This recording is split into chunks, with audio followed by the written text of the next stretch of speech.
ya. Produk itu berarti hasil, aktivitas atau aktivitas itu usaha. Aku, nah, yang saya siapa ya? Aku, kita masing-masing gitu ya. Jadi kalau namanya produktivitas itu ada pelakunya, subjeknya, yaitu kita masing-masing, ada usahanya, ada produknya, hasilnya apa. Jadi kalau kalian bilang, saya produktif nggak ya? Nah, jangan samakan dengan saya sibuk tidak. Gitu. Karena produktif dan sibuk itu berbeda. Kalau misalnya kalian nanya, orang yang udah lama nggak ketemu gitu ya, bro, sibuk apa nih sekarang bro? Gitu kan. Oh, nanya itu sibuk, gitu. Padahal kayaknya itu sibuk tuh sesuatu yang luar biasa gitu ya. Padahal sibuk belum tentu positif, sibuk belum tentu produktif. Bisa saja dia sibuk, tapi bukan dengan hal yang positif. Sibuk tidur misalnya ya, sibuk ngegame, sibuk yang lain. Game bisa jadi hal positif dalam porsi yang tertentu dan dalam tujuan tertentu. Kalau kalian memang profesinya jadi gamers, ya positif berarti kan. Tapi kalau kalian bukan gamers, tidak ada ingin cita-cita ke situ, tapi ngegamenya sering, akhirnya jadi useless, tidak menghasilkan apa-apa. Nah, jadi produktif itu yang seperti apa? Di sini ada 3 kuncinya. Yang pertama, kalau kalian ingin produktif, kuasai energi kalian. Silakan di screenshot kalau butuh. Master your energy. Yang kedua, master your focus. Kuasai kefokusan kalian. Dan terakhir adalah master your time. Waktu kalian yang atur ya. Bukan orang lain yang atur waktu kalian, tapi kalian sendiri yang memanage waktu. Kalau misalnya kalian diatur oleh peraturan sekolah masuk jam sekian, pulang jam sekian, ya kalian atur bahwa kalian harus bisa on time masuk dan pulang. Jadi produktif itu ketika kita misalnya mau ngerjain kartul contohnya ya, kita mau ngerjain kartul. Kalau salah satu dari 3 ini nggak ada, itu tidak produktif namanya.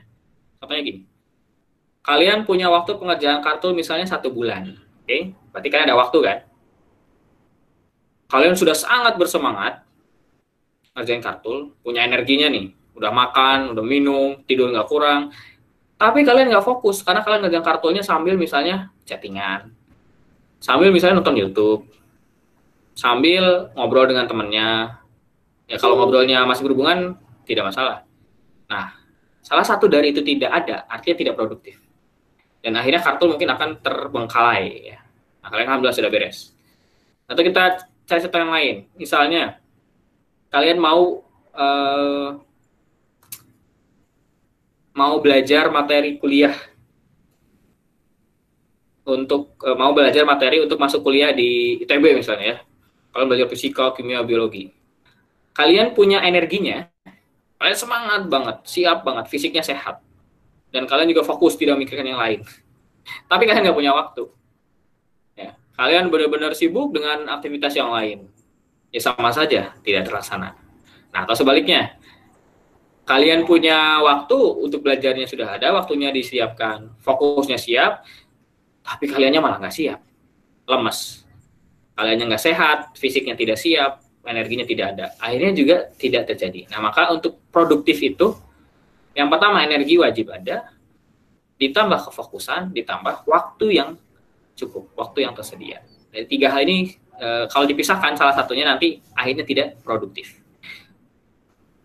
Ingat, produktif beda dengan sibuk ya. Produktif mengerjakan banyak hal dalam waktu yang singkat itu disebut produktif. Tapi kalau sibuk, mengerjakan banyak hal dalam waktu yang lama tapi nggak beres-beres. Nah, itu namanya sibuk. Oke, next. Nah, produktivitas versi Barat dan Islam itu berbeda, teman-teman. Kalau Barat itu fokusnya ke material. Jadi dia ngitung seberapa produktif itu ngitungnya pakai duit. Misalnya gini, kalau gaji orang tua kalian misalnya, atau gaji kalian nanti ada dalam 1 bulan 10 juta misalnya, 1 bulan dibagi waktu jam kerja kalian untuk mendapatkan penghasilan itu. Misal, kita seminggu punya 5 hari, dalam 1 minggu misalnya kita kerja 8 jam sehari, berarti 8 kali 5, 40 ya. 40 dikali 40, 160. Dengan gaji 10 juta, artinya dalam 1 jam, 10 juta bagi 160 jam, itu kita hanya bisa menghasilkan sekitar 8 ya, 7 sampai 8. 70 sampai 80 ribu berarti dalam 1 bulan per jam. Nah, kalau versi Barat, ngitung produktif itu kalau misalnya per jamnya harganya tinggi. Nah, misalnya kayak dokter bedah gitu ya, yang per jamnya berapa, atau trainer yang per jamnya misalnya bernilai 2 juta, 3 juta. Nah, kalau guru ya per jamnya bisa Allah yang menghitung ya, alhamdulillah. Nah, itu produktivitas versi barat. Jadi ngitungnya ke duit, duit, duit dan materi. Tapi kalau produktivitas versi kita, versi Islam itu harus berbeda. Ya, karena Allah sendiri sudah menjelaskan bahwa tugas manusia diciptakan di muka bumi ini ada dua posisinya ya. Yang pertama sebagai hamba, yang kedua sebagai khalifah. Nah, hamba ini artinya kita punya kewajiban untuk menyembah abdu ya, menyembah kepada yang menciptakan. Khalifah artinya kita berkewajiban untuk mengelola apa yang ada di bumi ini. Jadi produktivitas muslim itu orientasinya jangan ke duit mulu. Bukan berarti tidak boleh. Duit harus ada, harta harus dapat, tapi akhirat juga dapat. Jadi dunia dan akhirat. Dunia kita perjuangkan, akhirat kita cita-citakan. Ya. Jadi selalulah berorientasi kepada akhirat karena pasti kita percaya banget adanya kehidupan setelah kematian. Ya. Kalau kalian nggak percaya, berarti keimanannya dipertanyakan, keislamannya dipertanyakan. Karena hari akhir pasti ada dan hari pembalasan di akhirat itu pasti ada. Kita wajib percaya itu. Kalau kita tidak percaya, kita diragukan sebagai seorang muslim. Ya. Nah, dan masalahnya bagi umat muslim sadar betul bahwa kullu nafsin za'iqatul maut. Setiap yang berjiwa itu pasti mati. Masalahnya kita nggak tahu kapan matinya. Ya. Apalagi di tengah musim corona seperti ini, kayaknya kematian itu bertebaran di mana-mana. Kita hampir setiap hari, setiap sore hari mendengarkan bagaimana Pak Ahmad Yuryanto, juru bicara Kementerian Kesehatan, menyampaikan data angka orang yang meninggal, orang yang masih dirawat, itu kayak angka gitu ya. Padahal itu manusia. Kayak kita ini dihitung 1 orang. Kalian di sini ada 22 orang gitu kan. Kalau angka kan cuma 22. Padahal 22 itu isinya manusia semua. Ya kalau mati ya sudah, tidak ada lagi waktu kita untuk beribadah. Tidak ada lagi waktu kita untuk bertaubat. Nah masalahnya di situ, kita nggak tahu kapan matinya. Dan nggak tahu sampai kapan kita hidup. Makanya ada kata-kata bijak, bekerjalah seakan-akan kamu akan hidup 1000 tahun, dan beribadahlah sebanyak-banyaknya seakan-akan kamu meninggal esok hari. Nah, itu yang harusnya ada di dalam benak setiap diri kita.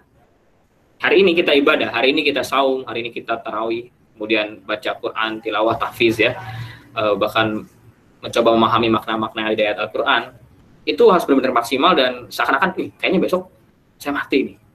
Kayaknya besok malaikat Israel manggil saya. Apa yang saya persiapkan? Harusnya seperti itu.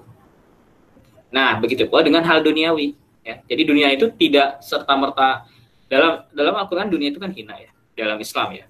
Tapi bagaimana kita memanfaatkan potensi duniawi ini untuk akhirat kita? Yang dimaksud hina itu artinya ya kalau kita menjadi budak dunia, ubud dunia, suka bumi. Hati-hati orang suka bumi itu. Jadi budak dunia itu ya kita misalnya punya harta sedikit aja, misalnya punya motor bagus disimpan di luar, kita khawatir banget ya, khawatir dipinjam orang, khawatir lecet gitu kan, banyak khawatirnya. Jadi kita menyimpan harta itu di hati, bukan di tangan. Itu yang berbahaya. Ada pepatah bijak lagi dari ulama sufi kalau tidak salah ya. Aku lebih baik menjadi seseorang yang beribadah sambil jalan kaki di atas sendal ya. Berjalan kaki menggunakan sendal tapi aku mengingat Tuhan, daripada orang yang di masjid berusaha beribadah kepada Tuhan tapi mengingat sendalnya yang ada di luar takut hilang.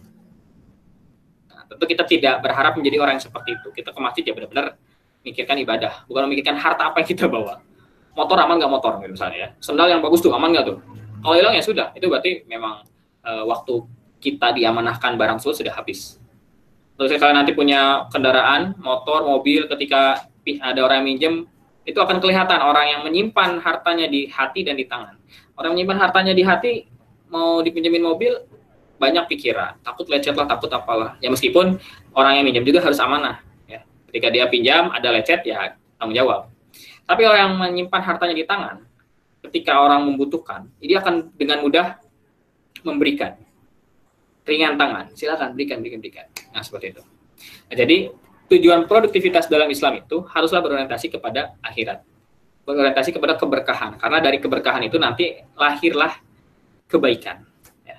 Next.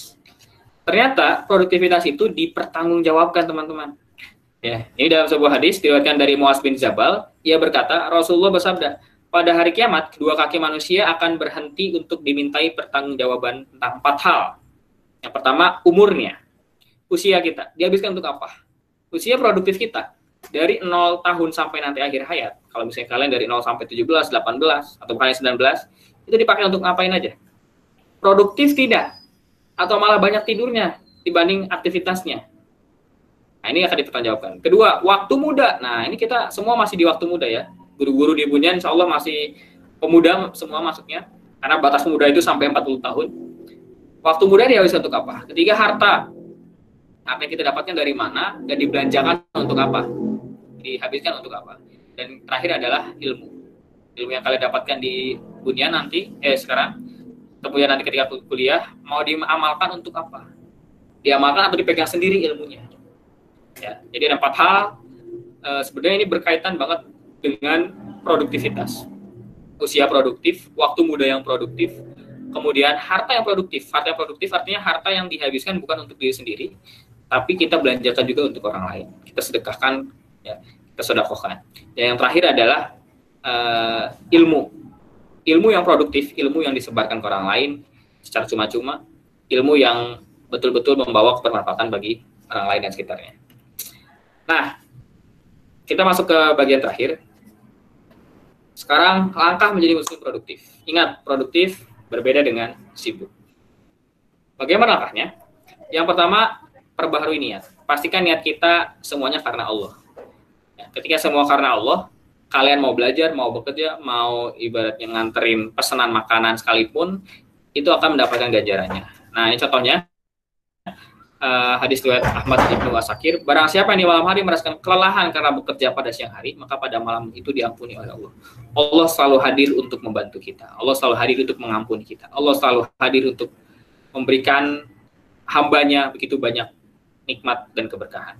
Ya. Maka pastikan, termasuk momen ini, virtual learning ini, kajian online ini, kita selalu niatkan hanya untuk Allah, agar tidak hanya ilmu yang kita dapat, tapi juga keberkahan dari Allah yang kita dapat. Amin.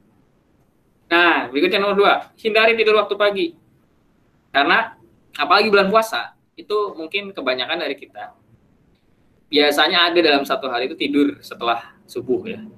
Setelah sholat subuh, ngaji, ngantuk, tidur. Nah, ini juga Ustadz beberapa kali pernah ketiduran ya, dan berusaha menguranginya sekarang. Ternyata karena ada ternyata dari Nabi Shallallahu Alaihi Wasallam, kalau setelah subuh itu mereka duduk di masjid hingga matahari terbit. Mereka berdiskusi, kemudian memikirkan tentang bagaimana dakwah Islam. Nah, Nabi juga mendoakan waktu pagi sebagai waktu yang penuh keberkahan. Allahumma barik li ummati fi bukuriha, berkahilah umatku di waktu paginya. Ini hadisnya hasan. Tapi kita bisa ambil hikmahnya dari situ ya. Berikutnya, ada 3 jenis kebutuhan produktivitas. Ya.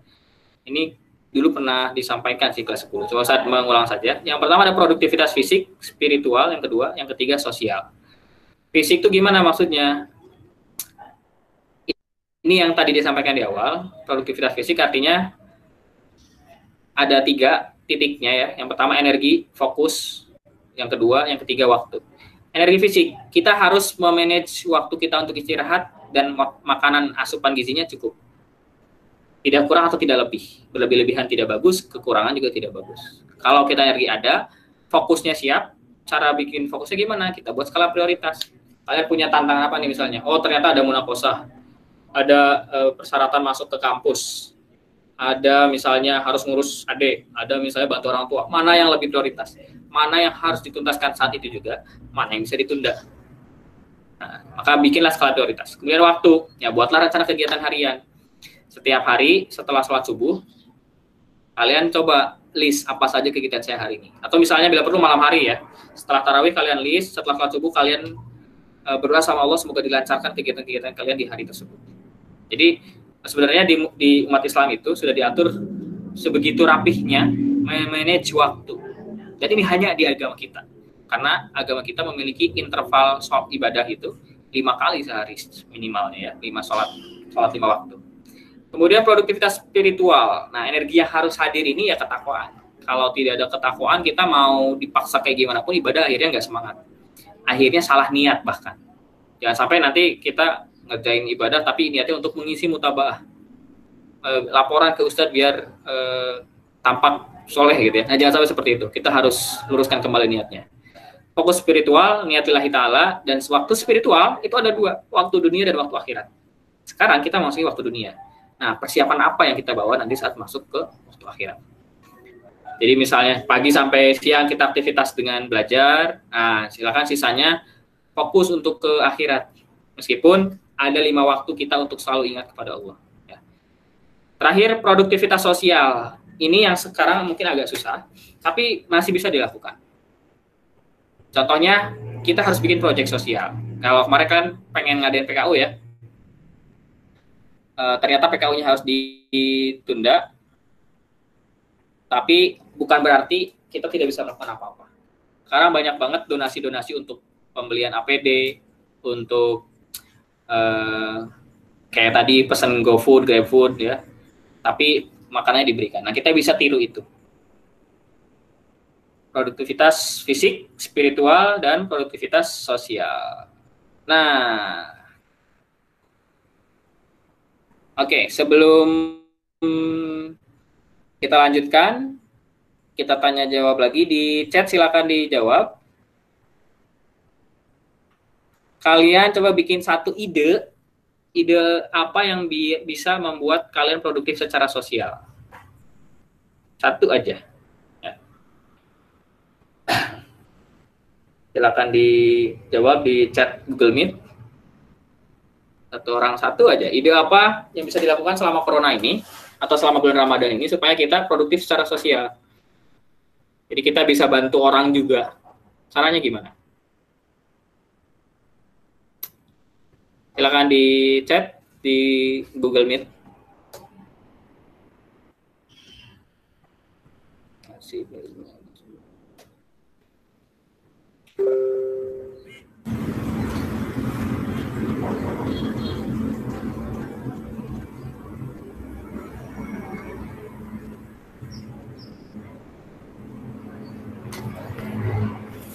Saya beri waktu 5 menit.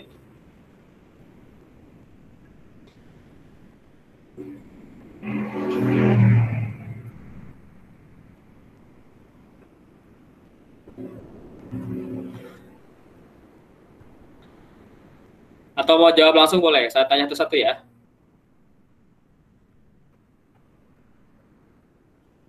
Mau jawab langsung atau mau diketik, teman-teman?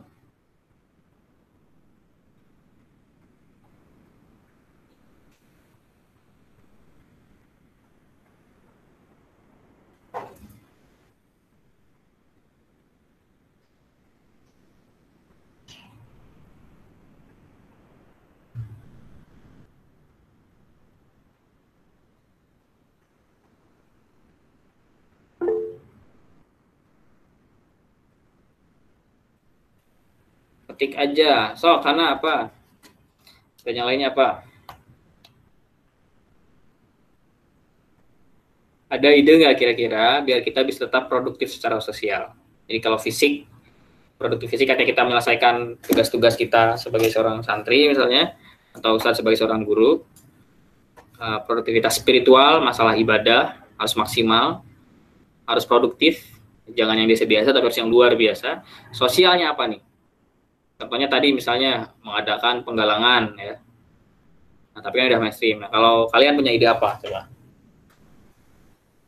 Atau PKU-nya mau diganti online aja ya?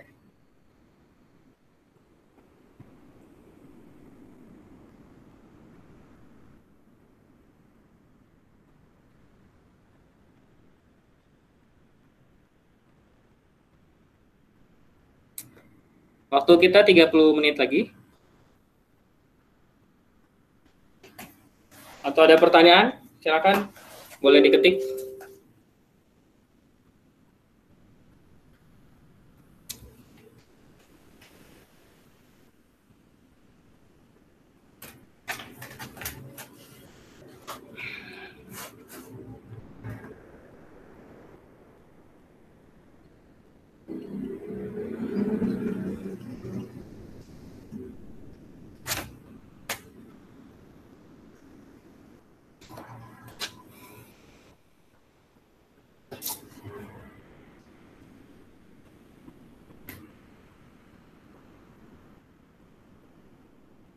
Ini produktivitas.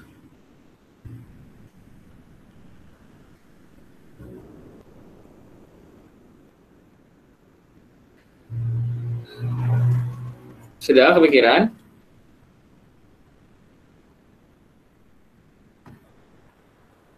Ya udah, tanya live aja ya, biar langsung dijawab ya. Kalau sudah pikiran, silakan sampaikan. Kalau belum, kita diskusi dikit. Siapa ini? Arsi Haryanto, bukan Bu Cahya Arsi. Arsi Haryanto, buka mic-nya Arsi.